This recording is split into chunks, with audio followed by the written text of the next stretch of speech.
مراد press club کھڑی شریف کا اجلاس دفتر سب آفس میں منعقد ہوا۔ اجلاس کی صدارت نومنتخب صدر میاں احمد رضا نے کی اور جنرل سیکرٹری کے فرائض نومنتخب جنرل سیکرٹری مرزا تنویر احمد جرال نے سر انجام دیے۔ اجلاس کا آغاز تلاوت کلام پاک سے شروع ہوا۔ تلاوت اظہر حسین کاظمی نے پیش کی۔ اجلاس میں صدر اور جنرل سیکرٹری کے ساتھ بقیہ باڈی کی تکمیل باہمی اتفاق سے عمل میں لائی گئی۔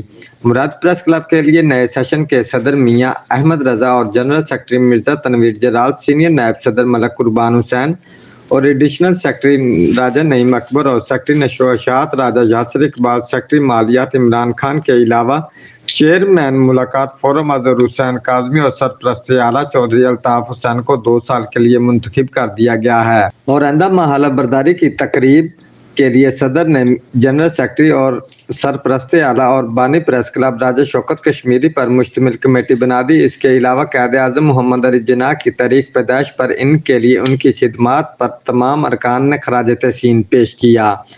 اس موقع پر نومنتخب صدر مراد پریس کلب کھڑی شریف میاں احمد رضا نے کہا کہ حلقہ کھڑی میں جتنے بھی صحافی ہیں سب ہمارے بھائی ہیں اور ان سب کو قدر کی نگاہ سے دیکھتے ہیں اور ہمارے لیے قابل احترام ہے اور ہمیں ایک دوسرے کی عزت اور حوصلہ افزائی کرنی چاہیے۔ میاں احمد رضا نے کہا کہ مراد پریس کلب کھڑی کے ہر پریس کلب کے ساتھ صحافتی امور پر چلنے کے لیے تیار ہے۔ ہمارا اصولوں پر اختلاف ہے لیکن حلقہ کھڑی کی بہتری کے لیے صحافتی امور پر ہم سب مل کر ساتھ چلنے کے لیے تیار ہیں اور جو شخص مراد پریس کلب میں رہ کر اگر اصولوں سے ہٹ کر کام کرے گا چاہے اس میں خود ہی کیوں نہ ہوں، پریس کلب میں اس کے لیے جگہ نہیں ہوگی۔ میاں احمد رضا نے پریس کلب میں منگلا سے طوفان میل کے نمائندے راجہ مستنصر کیانی اور مایا ناز کالم نگار راجہ اجمل کیانی اور میر پور ریڈیو کے نمائندے اظہر کاظمی صاحب کو مراد پریس کلب میں شمولیت پر شکریہ ادا کیا اور نیک خواہشات کا اظہار کیا۔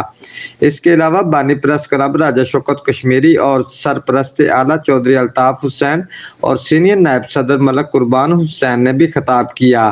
آخر میں پریس کلب کی کامیابی اور حاجی مراد حسین کی درجات کی بلندی کے لیے دعا کی گئی۔ Report Raja Akram Shaheen, bureau chief, Geo express news, Mirpur, Azad Kashmir.